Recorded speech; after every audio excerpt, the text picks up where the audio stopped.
Kebakaran hutan dan lahan di kawasan Gunung Bromo akibat foto pranikah atau prewedding menggunakan suar atau flare berbuntut panjang.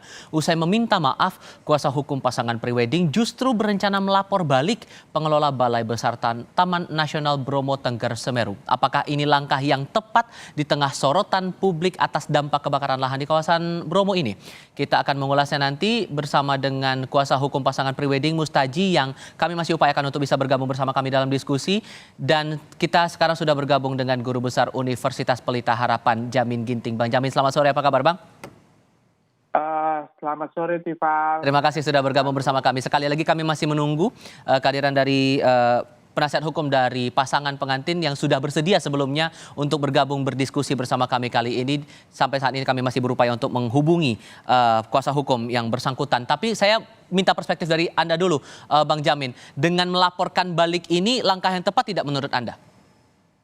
Ya, saya kira ini berlebihan ya. Kenapa? Terkait dengan laporan ini berlebihan.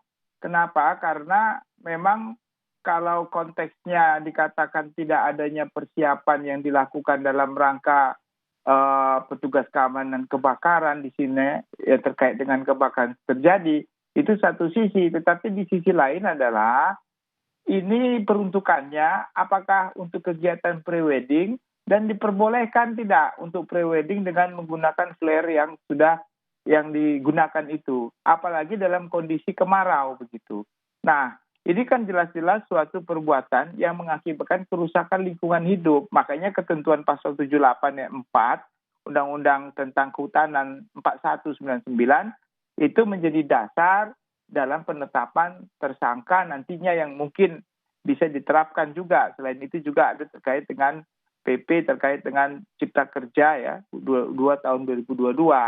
Nah, kalau konteksnya dia melaporkan kepada pihak yang pengelola ini bukan nggak ada kelalaiannya apa begitu, karena kalau kelalaiannya hanya dia tidak menciptakan atau tidak menyediakan alat pemadam kebakaran terkait dengan itu, nah itu tidak terantisipasi, itu bukan tidak ada kaitan langsung dengan kebakaran itu. Kalau kemudian alasannya karena tidak ada informasi, tidak ada bentuk pengawasan di tempat. Oh iya, jadi tentu kalimat itu adalah administratif, bukan pidana begitu loh. Jadi bukan karena dia tidak menggunakan itu yang mengakibatkan kebakaran, atau kebakaran itu menjadi meluas karena dia tidak mampu untuk melakukan upaya untuk pemadaman tersebut begitu. Nah, ini suatu sisi yang berbeda dari niatnya itu.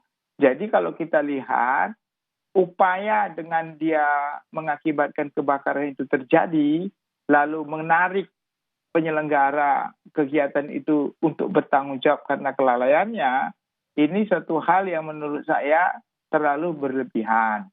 Meskipun kemudian itu juga menjadi hak bagi pihak manapun kemudian untuk melapor ke polisi. Oh iya, tentu.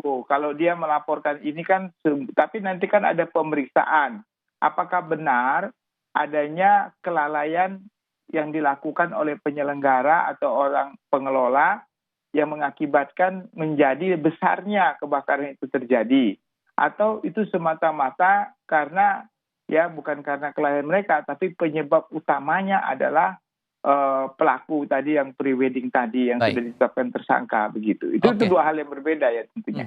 Oke, kami sudah berupaya untuk menghubungi kembali penasihat hukum dari pasangan prewedding Mustaji yang sebelumnya sudah menyatakan bersedia untuk bergabung bersama kami, tapi hingga bagian akhir dari diskusi ini juga masih belum ada respons lebih lanjut terkait dengan hal ini. Satu hal lagi yang mungkin saya bisa tanyakan di sini, Bang Jamin, sehingga konsekuensi hukumnya setelah sekarang posisinya keduanya juga dalam proses hukum di kepolisian, kalau kemudian melaporkan balik konsekuensinya akan lebih besar lagi kah?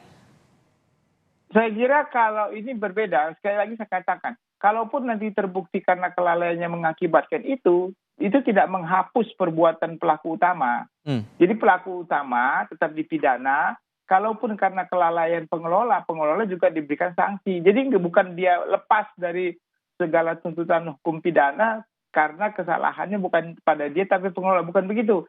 Dia tetap dipidana, kalau pengelola bersalah juga ada perbuatan yang dapat dikategorikan sebagai pelanggaran ataupun administrasi atau pidana begitu. Nah, itu bersama-sama. Jadi nggak bisa itu menghapus perbuatan awal dari yang sudah dijadikan penyebab kebakarannya begitu. Baik, Profesor Jamin Ginting, Guru Besar dari Universitas Pelita Harapan, terima kasih sudah berbagi pandangan bersama kami kali ini. Selamat sore.